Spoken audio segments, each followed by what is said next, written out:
नमस्कार मुलींनो, या ठिकाणी महिला व बालविकास विभागासाठी जी काही भरती निघालेली आहे त्यामध्ये जे पद आहे मुख्य सेविकेचं, तर त्या पदाची आपण परिपूर्ण तयारी व्हिडिओच्या माध्यमातून लेखी परीक्षेची करून घेत आहोत। तर ज्या ज्या मुलींनी जवळपास आपले आत्तापर्यंत 12 भाग प्रकाशित झालेले आहेत, हा आजचा जो भाग आहे तो 13व्या क्रमांकाचा आहे। तर अवश्य 12 भाग व्यवस्थित पाहून घ्या, ज्या ठिकाणी विश्लेषणासहित तुम्हाला सगळ्या प्रश्नांचं विश्लेषण मी केलेलं आहे आणि त्या पद्धतीच्या प्रश्नांची तयारी तुमची झालेली आहे किंवा नाही हे थोडं तुम्ही स्वतः ॲनालिसिस करा आणि झाली नसेल तर आत्ताच सबस्क्राईब करून घ्या। बाकी सगळी तयारी वगैरे तुमची व्हिडिओच्या माध्यमातून आमची टीम वगैरे करून घेत जाईल। तर पहा, या ठिकाणी पहिला प्रश्न, मुंबई राज्यात सर्वप्रथम अंगणवाडी शिक्षण देणारी संस्था कोणती? तर मुंबई राज्यामध्ये सर्वात अगोदर, मुंबई राज्याचं वगैरे आपल्या महाराष्ट्राची निर्मिती होण्या अगोदर मुंबई राज्य होतं। तर मुंबई राज्यामध्ये सर्वप्रथम अंगणवाडी शिक्षण देणारी संस्था कोणती? तर लक्षात असू द्या, 1920 मध्ये लिहून घ्या, थोडंफार अंगणवाडीचा हा इतिहास आहे। तर 1920 मध्ये काय झालं, दादर या ठिकाणी, दादर लिहून घ्या परत एकदा, दादर या ठिकाणी एक नूतन बाल शिक्षण संघाची स्थापना करण्यात आली। कोणतं? नूतन बाल शिक्षण संघ, मी शॉर्टमध्ये लिहितो। तर या संघाची स्थापना करण्यात आली आणि या संघाने अंगणवाडी शिक्षण देणारी संस्थाची स्थापना केली। तिचं नाव वगैरे स्पेसिफिक होतं, तिचं नाव काय होतं तर बालकंजी बारी या नावाने या ठिकाणी ती शिक्षण देणारी संस्था या नूतन बाल शिक्षण संघाने केलेली आहे, लक्षात असू द्या। त्यानंतर महाराष्ट्रातील ग्राम बाल शिक्षण केंद्राचं उद्घाटन कोणी केलं?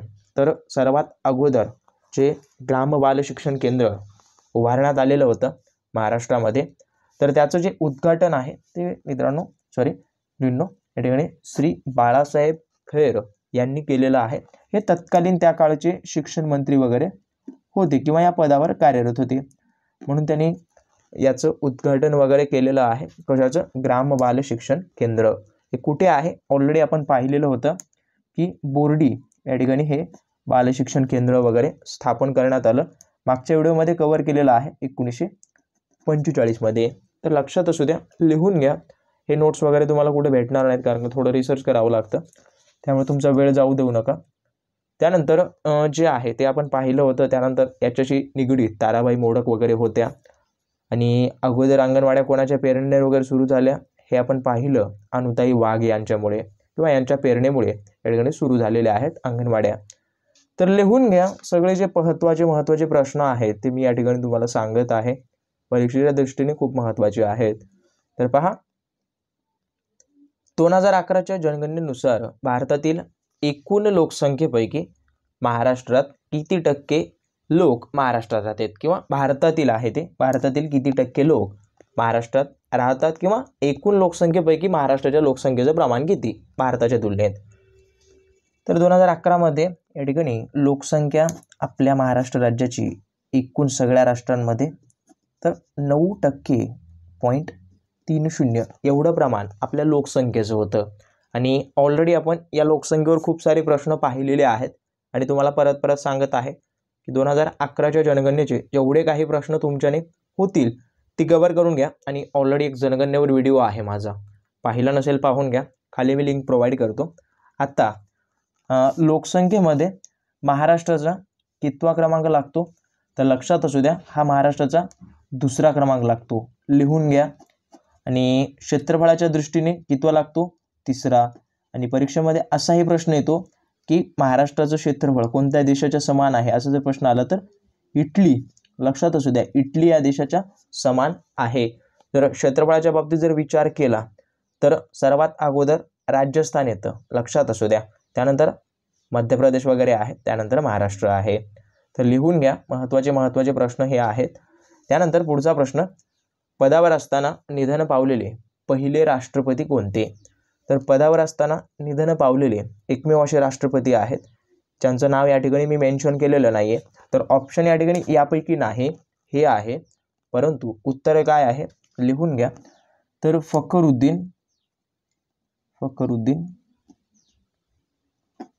फखरुद्दीन यांचं नाव अली अहमद असं आहे, लक्षात असू द्या, अली अहमद।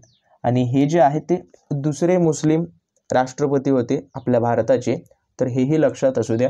आणि महत्त्वाचं म्हणजे काय, हे जे आहेत ते 5वे राष्ट्रपती आपल्या भारताचे होते, लक्षात असू द्या. त्यानंतर यांचं बहुतेक निधन वगैरे म्हणा 1774 या ठिकाणी त्यांची निवड वगैरे केली इंदिरा गांधी यांनी राष्ट्रपती पदावर. जवळपास ते 2 वर्ष कार्यरत राहिले आणि 76ला बहुतेक त्यांचं निधन झालेलं आहे, तर लिहून घ्या. त्यानंतर भारतातील सर्वात मोठा धबधबा कोणत्या राज्यात आहे? सर्वात मोठा किंवा सर्वात उंच धबधबा असतो तर कोणत्या राज्यामध्ये आहे? तर सर्वात उंच धबधबा जो आहे तो कर्नाटक या राज्यामध्ये आहे. आणि कर्नाटकमध्ये कोणता धबधबा आहे? तर लक्षात असू द्या, कुंचिकल नावाचा जो धबधबा आहे तो या राज्यामध्ये किंवा आपल्या भारतामध्ये सर्वात उंच असा धबधबा या ठिकाणी आहे. त्यानंतर विचार केलं तर राजधानी जी आहे कोणत्या राज्याची? रांची हे कोणत्या याची राजधानी आहे? झारखंडची, लक्षात असू द्या, झारखंड या राज्याची राजधानी. तर या रांचीचं सांगण्याचं विशेष काय की याला काय म्हणतात? धबधब्याचं शहर म्हणतात आपल्या भारतामध्ये याला. तर हेही लिहून घ्या.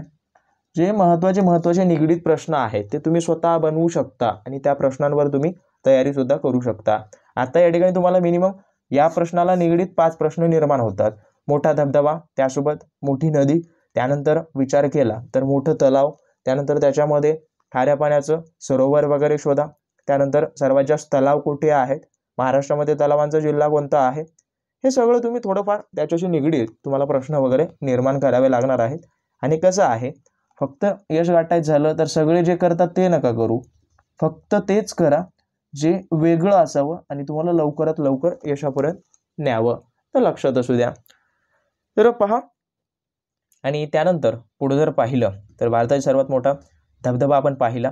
आणि पर्वत, आत्ताच म्हटलं, पर्वत कोणता आहे भारतामध्ये सर्वात उंच? तर कांचनजंगा, लक्षात असू द्या, लिहून घ्या. कांचनजंगा नावाचं सर्वात उंच पर्वत आपल्या भारतामध्ये आहे, सर्वात उंच आहे. आणि त्यानंतर दुसरा क्रमांक कोणता लावतो? नंदादेवीचा, लक्षात असू द्या, नंदादेवी पर्वत हे दुसऱ्या कुक्रमांकाचं आहे. तर हे महत्त्वाचे प्रश्न आहेत, लिहून घ्या, तुम्हाला उपयोगी पडतील. त्यानंतर महाभारतातील युद्धाचे रणक्षेत्र ठरलेलं कुरुक्षेत्र हे कोणत्या राज्यामध्ये आहे? तर सध्याच्या स्थितीला ते हरियाणा या राज्यात आहे. आणि हे अगोदर महाभारतातील एक युद्धक्षेत्र वगैरे होतं. आणि हे युद्ध वगैरे कधी झालं एक्झॅक्ट डेट अजून कळालेली नाही आहे, परंतु इसवी सन पूर्व, लक्षात असू द्या, इसवी सन पूर्व 1200 ते 1000 या काळामध्ये हे युद्ध वगैरे झालेलं आहे महाभारतातील, तर लिहून घ्या. त्यानंतर कुचिपुडी नावाचं जे लोकनृत्य आहे ते कोणत्या राज्याचं आहे? तर आंध्र प्रदेश या राज्याचं आहे.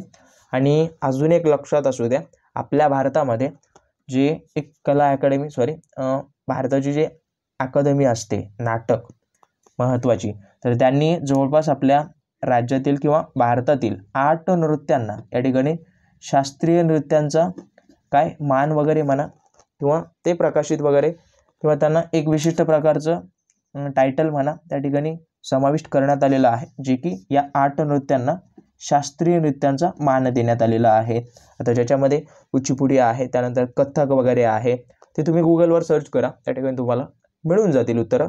बाकी याचं उत्तर आंध्र प्रदेश वगैरे आहे. त्यानंतर उत्तर प्रदेशचं सुद्धा एक आहे जे की कथ्थक, लक्षात असू द्या, कथ्थक हे जे आहे हेही सुद्धा शास्त्रीय नृत्य आहे.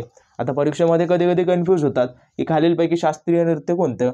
तर शास्त्रीय नृत्याची आत्ता मी सांगितलं 8 राज्यातील 8 नृत्यांना या ठिकाणी भारतीय अकादमी नाटक वगैरे अकॅडमीनं मान्यता दिलेली आहे. हे 8 शास्त्रीय नृत्य वगैरे आहेत म्हणून.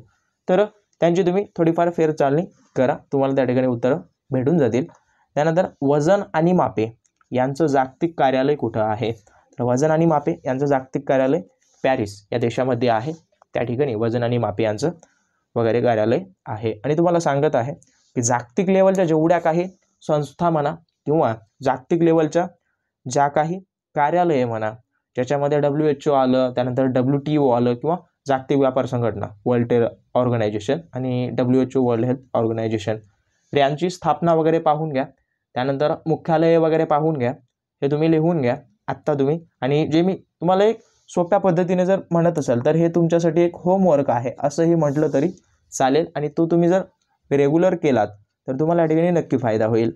पाहून घ्या आणि काढून घ्या इन्फॉर्मेशन वगैरे रिलेटेड. त्यासोबत खालीलपैकी कोणत्या जिल्ह्यास ज्वारीचं कोठार म्हणतात? आता काय करा, या प्रश्नाचं उत्तर सविस्तरपणे कमेंटमध्ये कळवा आणि जेवढ्या जास्त कमेंट येतील तेवढं जास्त मी तुम्हाला लवकरात लवकर व्हिडिओ वगैरे जे लेक्चर्स आहेत ते लवकरात लवकर अपलोड करण्यास सुरुवात करत आहे. त्यामुळे काळजी करू नका, येत्या काळामध्ये परिपूर्ण तयारी होईल आणि होणारच तुमची.